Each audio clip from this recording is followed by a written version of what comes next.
Сәлеметсіздер ме оқушылар, бүгін бізде 3-ші сыныптың математикасы 88-ші сабақты өтетін боламыз. Кестеден тыс көбейту және бөлу, бекіту сабағын өтеміз. Бірінші есеп берілген өрнектерді есептеген кезде балалардың қалай пайымдағанын тап. Сонда сен Астана қаласының көрнекті жерлерінің атауын білетін боласың деген екен. Бірінші есепте 960-ты бөлейік 8-ге.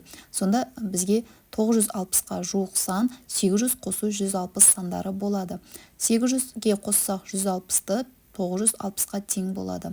800-ді 8-ге бөлетін болсақ 100 болады. 160-ты 8-ге бөлетін болсақ 20 болады. 100-ге 20-ны қосатын болсақ 120. Есептің мәні 120 болады екен. Бұл ақ орда екен, я? Сонда бірінші суреттегі. Екінші 840-ты бөл 7-ге дейді. 840-қа жуық сандарымыз 700 қосу 140 болады екен. Сонда 840-қа тең. Оны бөлсек 7-ге. 700-ді 7-ге бөлетін болсақ 100, 140-ты 7-ге бөлетін болсақ 20. Демек, екеуін қосқан кезде 120-ға тең болады екен. Екінші сурет бәйтеректің суреті екен сонда. Келесі 650-ді бөлетін болсақ 5-ге, 650-ге жуық сандарымыз 500 қосу 150 болады. Сонда 500-ді 5-ге бөлетін болсақ 100 болады, 150-ді 5-ге бөлетін болсақ 30 болады. Екеуін қосқан кезде 100-ге 30-ды қосатын болсақ 130-ға тең болады екен. Ол бізде сонда опера және балет театрының суреті екен. Келесі 960-ты бөл 6-ға дейді. Біз өзімізге қолайлы жуық сандарды таңдап аламыз. 960-қа 600 қосу 360 деген санды алғанбыз. 600-ді 6-ға бөлетін болсақ бізде 100 болады. 360-ды 6-ға бөлетін болсақ 60-қа тең болады. Екеуін қосқан кезде 160 болады екен. Бұл бейбітшілік және келісім сарайының суреті екен. Келесі екінші есеп көбейтудің ауыстырымдылық және терімділік қасиеттерін пайдалана отырып есепте дейді. Ол үшін А нұсқасы деп қоямыз. Ең алдымен А нұсқасын шығаратын боламыз. 2-ні көбейт 6-ға және оны көбейт 8 көбейту 5-ге дейді. Бұл жерде біз терімділік қасиетін пайдаланатын боламыз. Ең алдымен бізге оңай жолы 2-ні 5-ге көбейтіп аламыз және 6-ны 8-ге көбейтіп аламыз. Сонда 6-ның кестесін еске түсірсек болады. 2-ге 5-ті көбейтсек 10 болады, 6-ны 8-ге көбейтсек 48. Екеуін көбейткен кезде, 10-ды 48-ге көбейткен кезде 48-ді 1-ге көбейте саламыз. 48-дің өзі шығады, соңынан 0-ін тіркей саламыз. 480-ге тең болады екен. Келесі 3-ті көбейт 2-ге, көбейт 9-ды көбейт 5-ге дейді. Бұл жерде де дәл солай 2-ні 5-ге көбейтіп аламыз, 3-ті 9-ға көбейтеміз. Екеуінен шыққан санды өз-өзіне көбейтетін боламыз. Сонда 10-ға көбейтеміз 27-ні 270-ге тең болады екен. Келесі 12-ні көбейт 40-ға дейді. Ол үшін бізге 40-қа жуық сан 20 қосу 20 деп алдық. 12-ні көбейтеміз. Жақша ішінде 20 қосу 20 тең деп қоямыз да, ең алдымен 12-ні 20-ға көбейтеміз. Содан кейін екеуінен шыққан санды тағы да бір-біріне қосатын боламыз. 12-ні 20-ға көбейтеміз 240, 12-ні тағы да 20-ға көбейтсек 240. Екеуін 240-қа 240-ты қосқан кезде 480-ге тең болады екен. Келесі 6-ны көбейт 45-ке дейді. Бұл жерде де дәл солай 45-ке жуық сандарды ең алдымен қосып аламыз. 20-ға қосамыз 25-ті, одан кейін екеуін бөлек-бөлек 6-ға көбейтеміз. 6-ны 20-ға көбейтеміз, одан кейін 6-ны 25-ке көбейтеміз. Екеуінен шыққан санды қосқан кезде 270-ге тең болады екен. Келесі 5-ті көбейт жақша ішінде 20 көбейту 8-ге дейді. Бұл жерде ең алдымен жеке-жеке 5-ке көбейтеміз. 5-ке 20-ны көбейтіп аламыз, одан кейін оны 8-ге көбейтеміз. Сонда 5-ке 20-ны көбейтсек бізде 100 болады, 100-ді 8-ге көбейтсек 800 болады екен. Келесі ең соңғысы 2 көбейту жақша ішінде 9 көбейту 50 дейді. Ең алдымен 2-ні 50-ге көбейтіп аламыз, одан кейін оны көбейтеміз 9-ға. Сонда 100-ді 9-ға көбейтетін болсақ 900-ге тең болады екен. Келесі бізде Ә нұсқасы. 6 көбейту 10, оны көбейт 6-ға дейді. Ең алдымен 6-ны 6-ға көбейтіп аламыз. Бізге оңай тәсілі, сонда 36, 36-ны 10-ға көбейтетін болсақ 360-қа тең болады екен. Келесі 4-ті көбейт 2-ге, оны көбейт 10-ға дейді. 4-ті 2-ге көбейтетін болсақ 8, 8-ді 10-ға көбейтетін болсақ 80-ге тең болады екен. Келесі 5-ті көбейтеміз 10-ға, оны көбейтеміз 4-ге дейді. Ең алдымен 5-ті 4-ге көбейтіп аламыз. Бізге оңай тәсілі және терімділік қасиетін пайдаланып отырмыз, иә. Сонда 20-ны көбейтсек 10-ға 200-ге тең болады екен. Келесі 10-ды көбейтеміз 7-ге және оны көбейтеміз тағы да 7-ге дейді. Ең алдымен 7-ні 7-ге көбейтіп аламыз 49, оны 10-ға көбейтетін болсақ 490-ға тең болады екен. Келесі 6-ны көбейтеміз 3-ге, оны көбейтеміз 10-ға. 6-ны 3-ге көбейтетін болсақ 18, 18-ді 10-ға көбейтетін болсақ 180-ге тең болады екен. Келесі 6-ны көбейтеміз 10-ға және оны көбейтеміз 5-ке. Сонда 6-ны 5-ке көбейтіп аламыз. Терімділік қасиетті пайдаланып отырмыз, иә. Сіздерге есеп түсінікті болып жатыр деген ойдамын. Сонда бізде 30 болады, 30-ды 10-ға көбейтсек 300 болады екен. Келесі 8-ді көбейтеміз 10-ға, оны көбейтеміз 9-ға. Сонда 8-ді 9-ға көбейтсек бізде 72 болады, 72-ді 10-ға көбейтетін болсақ 720-ға тең болады екен. Келесі 3-ті көбейтеміз 7-ге, оны көбейтеміз 10-ға. Сонда 3-ті 7-ге көбейтетін болсақ 21, оны 10-ға көбейтетін болсақ 210-ға тең болады екен. Келесі 4-ті көбейтеміз 10-ға, оны көбейтеміз тағы да 4-ге, 4-ті 4-ге көбейтіп аламыз 16, 16-ны 10-ға көбейтетін болсақ 160-қа тең болады екен. Дәл осылай терімділік қасиетін пайдалана отырып есептерді шығарып алған болатынбыз. Келесі бізде үшінші есеп. Есепте тексер А және Ә бөліктерін салыстыр, қорытынды жаса дейді. А нұсқасына қарайтын болсақ 90-ды бөлі 15-ке 6 болады. Енді тексерейік. 15-ті 6-ға көбейтетін болсақ 90-ның өзі шығады. Келесі 100-ді бөл 25-ке 4 болады. 4-ті 25-ке көбейтетін болсақ 100 болады. Демек есеп дұрыс. 84-ті бөл 12-ге 7 болады. 7-ні 12-ке көбейтетін болсақ 84-тің өзі шығады екен. Келесі 63-ті бөлсек 21-ге 3 болады. 3-ті 21-ге көбейтсек 63-тің өзі шығады екен. Келесі 72-ні бөлсек 18-ге 4 болады. 4-ті 18-ге көбейтетін болсақ, онда 72-ның өзі шығады екен. Келесі 96-ны бөлсек 32-ге 3 болады. 3-ті 32-ге көбейтсек 96-ның өзі шығады екен. Келесі 69-ды бөлетін болсақ 23-ге 3 болады. 3-ті 23-ге көбейтетін болсақ 69-дың өзі шығады екен. Келесі 96-ны бөлсек 48-ге 2 болады. 2-ні 48-ге көбейткенде 96-ның өзі шығады екен. Дәл осылай тексере отырып есептеп алған болатынбыз. Келесі Ә нұсқасында 900-ді бөл 15-ке дейді. Сонда 60 болады. 60-ті 15-ке көбейтсек 900 болады. Келесі 1000-ды бөл 25-ке дейді. 40 болады. 40-ті 25-ке көбейтсек 1000-ның өзі шығады екен. 840-ты бөлсек 12-ке 70 болады. 70-ті 12-ке көбейтсек 840-тың өзі шығады. Келесі 630-ды бөлсек 21-ге 30 болады. 30-ды 21-ге көбейтсек 630-тың өзі шығады екен. Келесі 720-ны бөлсек 18-ге 40 болады. 40-ты 18-ге көбейткен кезде 720-ның өзі шығады.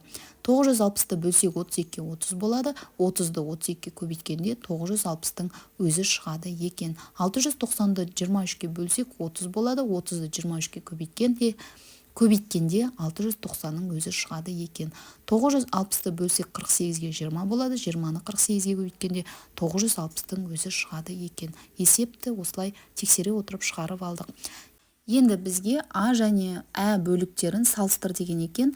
Бұл жерде 90 бөлі 15-ті алдым мен және 900 бөлі 15-ті алған болатынмын. Сонда 900 бөлі 15 үлкен болады екен 90 бөлі 15-тен. Келесі 100-ді бөл 25-ке және 1000-ды бөл 25-ке деген өрнекті алдым. Сонда 1000-ды бөлсек 25-ке осы өрнек үлкен болады екен. Біріншісінен. Келесі 84-ті бөл 12-ге және 840-ті бөл 12-ге деп осы екі өрнекті таңдаған кезде 840-ті 12-ге бөлу өрнегі үлкен болады екен. Келесі 63-ті бөл 21-ге және 630-ды бөл 21-ге деген өрнектерді алған кезде 630-ды бөл 21-ге деген өрнекте осы өрнек үлкен болады екен. Келесі 72-ні бөл 18-ге және 720-ны бөл 18-ге. 720-ны бөл 18-ге өрнегі үлкен болады екен. Келесі 96-ны бөл 32-ге және 960-ты бөл 32-ге болған кезде әрине 960 бөлі 32 үлкен болады екен. Келесі 4-ші есеп сурет бойынша берілген мәліметтерді пайдаланып есептер құрастыр. Суретке қарайтын болсақ, бізге бұл жерде екі кітап берілген. Біріншісі кәдімгі кітап, екіншісі қойын дәптер екен, иә. Олай болса, А нұсқасында былай дейді. 96 қосу 24 дейді. Осы А нұсқасына біз есеп құрастырып көрейік. Ол үшін есептің шартын құрып аламыз. Кітап 96 бет деп қояйық, иә. Ал қойын дәптер 24 бет. Сонда екеуі барлығы қанша бет екенін табуымыз керек. Олай болса, шешуі деймізде 96-ға қосамыз 24-ті, сонда 120 бет болады. Жауабы барлығы 120 бет екен. Келесі ә нұсқасына жақша ішінде 96 қосу 24, жақша сыртында көбейту 2. Осы ә нұсқасына есептің шартын құрамыз. Кітап 96 бет, қойын дәптер 24 бет, екі оқушыда қанша бет деген сұрақ қойыламыз және шешуін жазатын боламыз. Жақша ішінде 96-ға қосамыз 24-ті және оны көбейтеміз 2-ге. 96-ға 24-ті қосатын болсақ 120 болады, 12-ге көбейтсек 240 болады екен. Сонда жауабы 240 бет болады екен. Келесі Б нұсқасы 96 бөлу 24. Осы өрнекке есеп құрастыратын боламыз. Ол үшін шартын құрамыз. Кітап 96 бет, қойын дәптер 24 бет, бірақ қанша есе аз кітаптан қойын дәптер, соны табуымыз керек. Олай болса, шешуі 96-ны бөлеміз 24-ге, сонда 4 есе аз болады екен. Жауабына 4 есе аз деп жазып қоямыз. Келесі В нұсқасы 96 азайту 24. Кітап 96 бет, қойын дәптер 24 бет, бірақ қанша бет аз кітаптан соны табуымыз керек. Шешуі 96-тан азайтып тастаймыз 24-ті, сонда 72. Демек, жауабы 72 бетке аз екен. Келесі бізде Г есебі, 96 көбейту 3. Кітап 96 бет, оқушы 3 деп қоямыз. Барлығы қанша бет оқығанын табуымыз керек. Енді шешуі 96-ны көбейтеміз 3-ке, сонда 288 бет болады екен. Жауабы 288 бет болды деп жазып қойсақ болады. Д есебі 24 көбейту 3, қосу 96 көбейту 2. Қойын дәптер 24 бет, 3 дана деп қояйық. Ал кітап 96 бет, 2 дана дейміз. Сонда барлығы қанша бет болғанын табуымыз керек. 24-ті көбейтеміз 3-ке, 96-ны көбейтеміз 2-ге, екеуінен шыққан санды қосамыз. Сонда 264 бет болады. Жауабы барлығы 264 бет екен. 5-ші есеп. Есепті шығар. А нұсқасы ерлерге 40 плащ тігу үшін 200 метр мата қажет. 60 метр матадан осындай неше плащ тігуге болады дейді. Есептің ең алдымен шартын құрып аламыз. 40 плащ 200 метр мата кетеді екен, ал 60 метр матадан қанша плащ тігу керек, соны табуымыз керек. Шешуі 200-ді бөлеміз 40-қа, сонда 5 болады.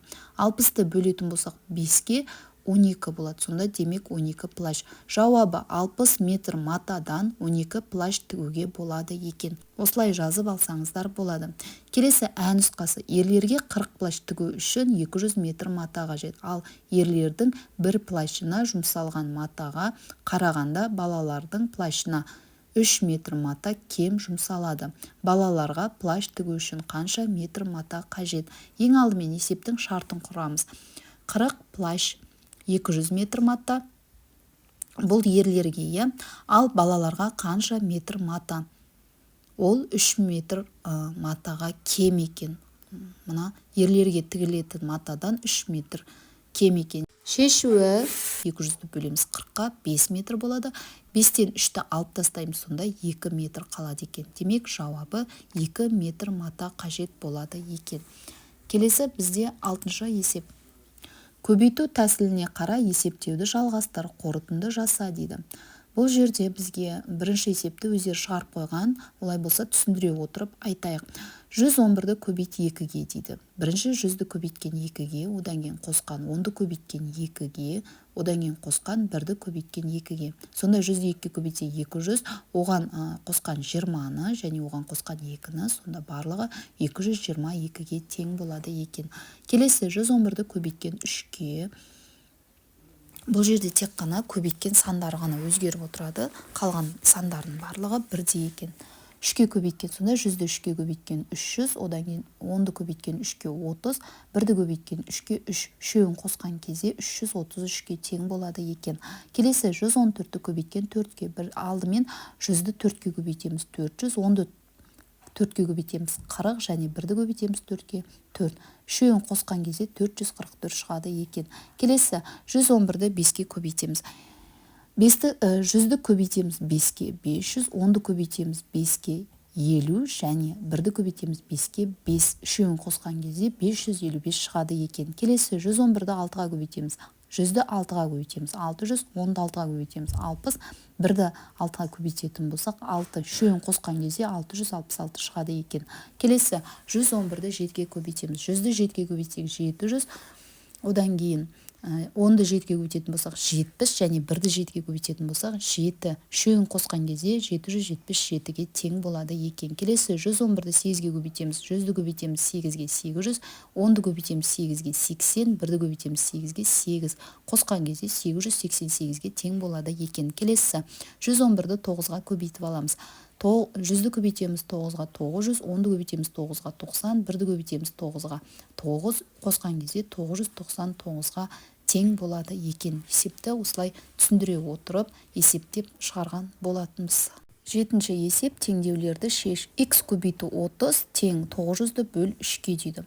X көбейту 30, 900-ді 3-ке бөлетін болсақ 300-ге тең болады. X тең 300-ді бөлеміз 30-ға. Сонда нөлдер қысқартылып кетеді, 30-ді 3-ке бөлетін болсақ X тең болады 10-ға. Енді есепті тексереміз. 10-ды көбейтеміз 30-ға, сонда 300 болады. 900-ді 3-ке бөлетін болсақ 300. 300 тең 300-ге болады екен. Келесі X көбейту 6 тең 50 қосу 310. X көбейту 6, 50-ге 310-ды қосатын болсақ 360-қа тең болады. X тең 360-ды 6-ға бөлетін болсақ X тең болады 60-қа. Енді есепті тексереміз. 60-ды көбейтеміз 6-ға 360-қа тең болады. 50-ге қоссақ 310-ды 360-қа тең болады екен. Келесі Y бөлу 4 тең 72-ден азайып тастаймыз 44-ті. Сонда Y тең дейміз, 72-ден алып тастайтын болсақ 44-ті 28 қалады. Y тең 28-ді көбейтеміз 4-ке. Сонда Y тең болады 112-ке. Енді есепті тексеріп аламыз. 112-ні бөлсек 4-ке 28 болады. 72-ден алып тастайтын болсақ 44-ті 28-ге тең болады екен. Есеп шықты. Келесі бізде 8-ші есеп. Демалысқа шыққан 5 дос бала бір-біріне фотосуреттерін берді дейді. Әр бала достарының әрқайсына бір фотосуреттен таратты. Ол үшін балаларға қанша фотосурет қажет болды деген екен. Бұл жерде бізге 5 достың суретін беріп қойған, иә.